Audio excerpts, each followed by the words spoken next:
Hi, welcome to my next video. This is another part of the series of videos in which I show you how I make my upcoming book Tokyo at Night. The illustration process begins actually with the location hunting in Tokyo at night.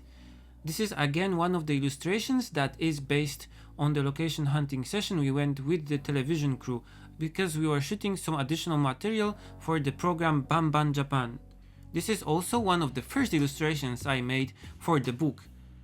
Right now I'm halfway through all the big paintings that I have to do for the book, so the release plan in fall 2019 is starting to look more and more realistic.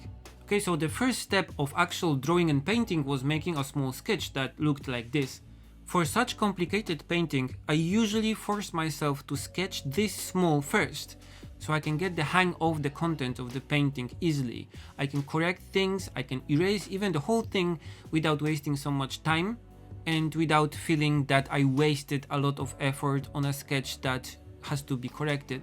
So it's nice to have a small thumbnail first, so I get used to things, and then I can move to the final sketch like here on the watercolor paper with the big evolution pencil, in this case because I would like the line not to be so visible. After the pencil sketch is finished, I trace the lines with my Lamy pen and waterproof ink. While I'm tracing, I'm trying to add some details that I just didn't bother to draw with the pencil, and I'm also trying to use the flexibility of the nib of the fountain pen to add a bit of line variation to the line drawing. In this series of Tokyo at Night paintings, I use the Sailor Soboku ink, so the left one, the darker blue-black ink.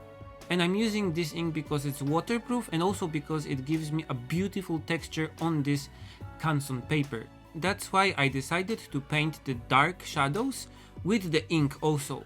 In some paintings I'm trying to keep the ink shadows the darkest parts of the painting, but in some cases I layer watercolors on top of it so it becomes even more dark and rich.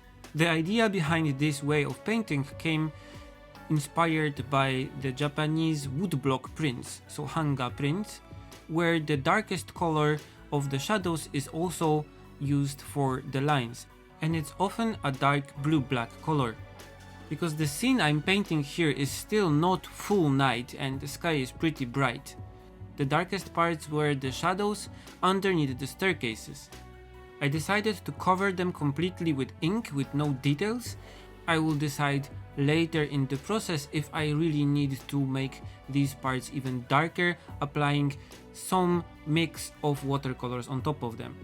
And because this blue-black ink is waterproof, I can even add details and layer paints on top of it, and nothing happens to the original ink wash. It doesn't lift and it doesn't produce weird blotches. This was a difficult scene to paint.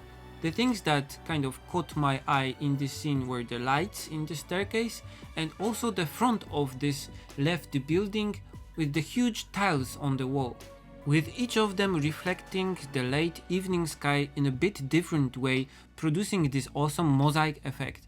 And also reflecting a restaurant that was located across the street at the bottom part of the building. Those things were difficult to reproduce in watercolors and required a lot of mixing colors for the lights on the staircase and a lot of painting tile by tile for the front wall of the building.